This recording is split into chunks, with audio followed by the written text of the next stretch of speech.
Salut, salut, salut. Bienvenue dans un nouvel épisode de French Morning. Si vous êtes nouveau par ici, je suis Elisa et je vous aide à améliorer votre français et à parler d'une façon plus naturelle. N'hésitez pas à vous abonner à la chaîne de French Mornings pour être au courant des futures vidéos. Et si la chaîne vous plaît, vous pouvez me soutenir sur Tipeee. Tous les liens sont dans la description. Aujourd'hui, je réponds à vos questions parce qu'on a atteint les 5000 abonnés sur la chaîne, c'est vraiment dingue. Alors prenez une petite coupe de champagne, ça change de d'habitude. Je me suis dit qu'aujourd'hui c'était pas le jour pour boire du café. Installez-vous bien, activez les sous-titres si vous en avez besoin, et c'est parti. Pour fêter les 5000 abonnés sur la chaîne, je vous ai demandé de me poser vos questions sur YouTube dans l'onglet communauté et aussi sur mon compte Instagram French Mornings with Elisa. J'ai reçu quelques-unes de vos questions et je vais tout de suite répondre à la première. La première question, c'est je n'entends pas la différence entre un œuf et des œufs. Comment améliorer la prononciation des voyelles ? Alors, ma réponse à cette question, c'est que pour vraiment entendre des sons qui nous sont inconnus quand on apprend une nouvelle langue, il faut vraiment passer du temps à écouter. Donc malheureusement, il n'y a pas de secret, il n'y a pas d'astuce pour débloquer ça. Il faut vraiment passer du temps avec la langue. Donc écouter le plus possible, que ce soit par la musique, par des films. Passer du temps à écouter du français. Dans ce cas précis, un œuf, des œufs, on peut entendre que le son E est différent. Dans un œuf, c'est un E un peu ouvert, c'est le son E, œuf. Alors que au pluriel, c'est vrai, le son change un peu et on a un E plus fermé. Donc on va dire des œufs, E. Ensuite, on a une question de Léo. Léo, il tient la chaîne Portuguese with Leo. Si vous apprenez le portugais, c'est une chaîne que je vous recommande vraiment. Et il me pose la question, quelle langue parles-tu et lesquelles es-tu en train d'apprendre ou que tu voudrais apprendre ? Alors, les langues que je parle et dans lesquelles je suis vraiment à l'aise, les langues que je parle couramment, c'est vraiment juste le français et l'anglais. En ce moment, je suis en train d'apprendre l'italien. On peut dire que je me débrouille. Je me débrouille, ça veut dire j'ai un niveau pas trop mal. Pas trop mal, ça veut dire ni très bon ni mauvais. C'est bien. Donc je me débrouille en italien. Après, je parle aussi allemand. L'allemand, c'est la première langue que j'ai apprise quand j'étais à l'école. Il y a eu une époque où je parlais très bien quand j'avais 16 ans parce que j'ai fait un échange scolaire, donc je suis allée 3 mois à Berlin et en revenant j'avais un très bon niveau d'allemand. Malheureusement c'était il y a 10 ans et donc j'ai beaucoup perdu mon allemand. Et après je peux pas vraiment dire que je parle pas trop espagnol, même si je comprends beaucoup. Et c'est pareil pour le portugais. Je comprends beaucoup le portugais, mais j'ai pas un niveau suffisant pour dire que je parle la langue. Et la prochaine langue que je voudrais apprendre, c'est l'arabe. L'arabe du Maroc, donc le Darija. Et la deuxième question de Léo, c'est quelles sont tes villes préférées pour vivre en France et pourquoi ? Alors, mes villes préférées... J'en ai pas vraiment en fait, j'ai pas une ville où j'ai habité et où je me suis dit c'est vraiment dans cette ville que j'ai envie d'habiter. Par contre, j'aime bien Bordeaux. J'ai visité seulement une fois un week-end et c'est une ville qui m'a beaucoup plu parce que il y a un côté un peu parisien à Bordeaux avec une influence un peu du sud que j'aime bien. Donc j'aime bien ce mélange-là qu'on retrouve à Bordeaux. Et puis elle est placée très proche de la mer, proche de l'océan. Donc il y a aussi une atmosphère qui me plaît beaucoup. Mais je sais pas si c'est une ville où j'aimerais habiter. Si je voulais habiter dans une grande ville, peut-être que c'est celle-là que je choisirais. Ouais. Ensuite, j'ai une question de Jack qui me demande comment t'as appris l'anglais. Alors...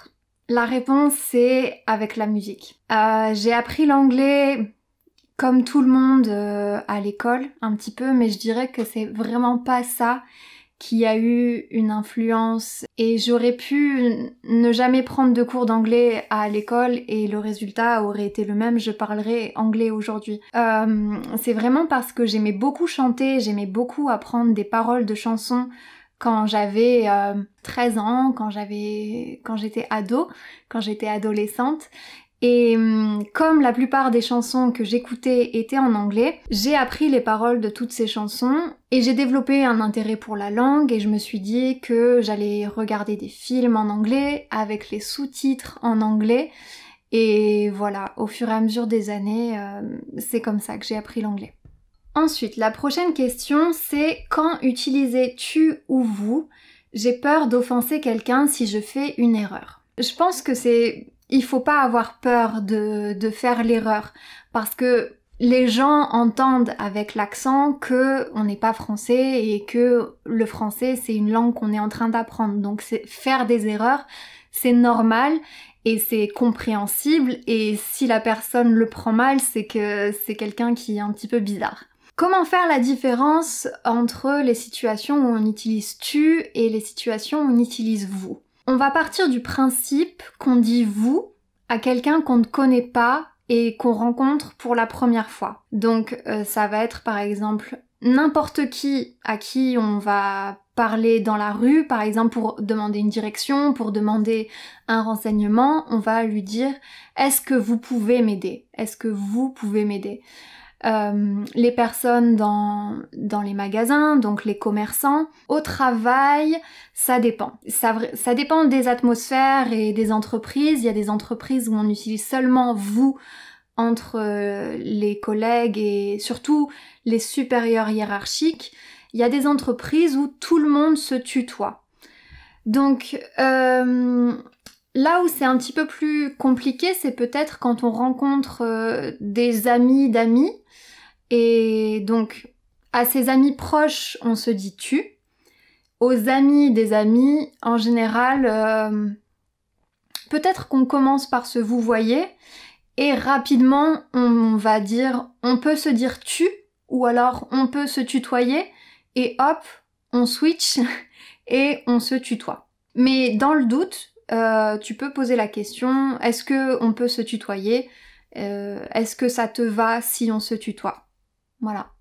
Ok, la question suivante. Est-ce que tu aimes le foot et si oui, quelle équipe soutenez-vous? Alors c'est intéressant là parce que on parlait du tutoiement et du vouvoiement. Et là, par exemple, on peut garder le tu pour les deux questions. Si la personne veut me dire tu, elle doit me dire est-ce que tu aimes le foot et quelle équipe soutiens-tu? Ou alors si elle veut utiliser vous, est-ce que vous aimez le foot et quelle équipe soutenez-vous? Il faut garder la cohérence, on va dire, du tutoiement ou du vouvoiement. Bref, parenthèse fermée. Alors pour répondre à la question, j'aime bien le foot. J'aime bien, mais je suis pas une grande fan. J'aime bien regarder des gros événements. Malheureusement, on a été éliminé de la Coupe de l'Euro, donc moi je soutenais la France.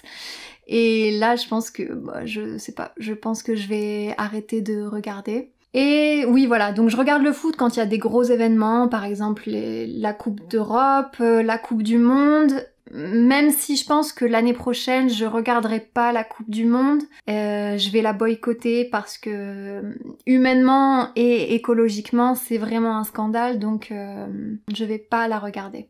Ensuite, j'ai une autre question, Jared qui me demande pourquoi tu as choisi le nom French Mornings pour la chaîne. J'ai choisi ce nom-là parce que j'aimais bien l'idée que les gens regardent les vidéos le matin avec un café pendant le petit déjeuner et que ce soit un moment de calme au début de la journée. Donc j'aimais bien cette idée de nom. Ensuite, la prochaine question, pourquoi les Français n'aiment pas apprendre d'autres langues? Je sais pas si c'est vrai. Je pense pas que ce soit vrai. Je pense pas que les Français n'aiment pas apprendre d'autres langues. Si on parle de l'anglais spécifiquement, oui, c'est vrai, on n'est pas le pays avec le meilleur niveau en anglais. C'est en train de changer. C'est en train de changer parce que les générations les plus jeunes sont beaucoup plus confrontées à la technologie, donc il y a beaucoup de vocabulaire en anglais, il y a beaucoup d'entreprises aussi où on travaille à l'international, donc l'anglais, on demande de maîtriser cette langue. Donc c'est en train de changer. Après, le système scolaire et la façon dont on enseigne les langues à l'école, elles sont pas efficaces. Comme l'anglais, c'est une langue qui est assez difficile à apprendre pour une personne française, malheureusement, le système scolaire fait que apprendre une langue en ayant seulement 2 heures par semaine, en étant dans une classe avec 30 autres élèves, évidemment, c'est plus difficile et voilà peut-être pourquoi les Français n'ont pas un bon niveau en anglais, mais je pense quand même qu'ils aiment apprendre des langues, pas forcément l'anglais, ça peut être l'italien, l'espagnol, l'allemand, etc. Donc voilà, je sais pas si ça répond à la question, moi je suis pas vraiment d'accord avec ça. Et ensuite, j'ai eu beaucoup de questions qui me demandaient comment réussir à rester motivé, comment apprendre le français quand on n'habite pas en France, quand on habite dans un environnement très éloigné, et comment apprendre le français quand on n'a pas le temps d'apprendre une langue. J'ai beaucoup de questions de ce style-là, donc je vous invite déjà à regarder la vidéo que j'ai faite sur comment rester motivé pour apprendre une langue. Et les conseils que je vais vous donner, c'est un petit peu les conseils que j'ai déjà donnés dans cette vidéo, mais c'est pas grave. D'abord, pour les personnes qui pensent qu'elles n'ont pas le temps d'apprendre une langue, le temps, on ne le trouve pas, on le prend. Donc évidemment, si on prend pas le temps d'apprendre une langue, il va pas arriver tout seul. Donc, ce que je recommande vraiment, c'est d'essayer d'intégrer le français dans votre quotidien. En fait, il faut pas que vous ayez à faire un effort pour étudier, mais il faut que la langue fasse partie de votre quotidien et donc il faut l'intégrer dans des milieux qui vous intéressent, dans des domaines qui vous intéressent. Si je prends mon exemple avec l'anglais, moi, je suis quelqu'un d'assez fainéante, surtout par rapport aux langues. Fainéant, ça veut dire paresseux, ça veut dire qui n'aime pas faire d'efforts, qui n'aime pas travailler dur, etc. Donc, avec les langues, je suis un petit peu fainéante, et donc ce que je fais, c'est surtout de l'apprentissage passif, parce que en fait, je l'intègre à ce que j'aime bien faire. J'aime bien écouter de la musique, j'aime bien regarder des films, j'aime bien regarder des séries, j'aime bien lire. Alors, pour apprendre l'anglais, j'ai écouté de la musique en anglais, regardé des films en anglais avec les sous-titres en anglais, regardé des séries en anglais et lu en anglais. Peu importe ce que vous aimez faire dans la vie, essayez de le faire en français. C'est ça mon conseil pour passer du temps avec la langue. Merci à tous d'avoir regardé cette vidéo, merci encore pour votre soutien sur la chaîne, merci pour tous vos gentils commentaires, vous êtes vraiment adorables, c'est super gentil, ça me soutient beaucoup et donc merci d'être là et merci de me soutenir dans ce projet et je vous dis à très bientôt.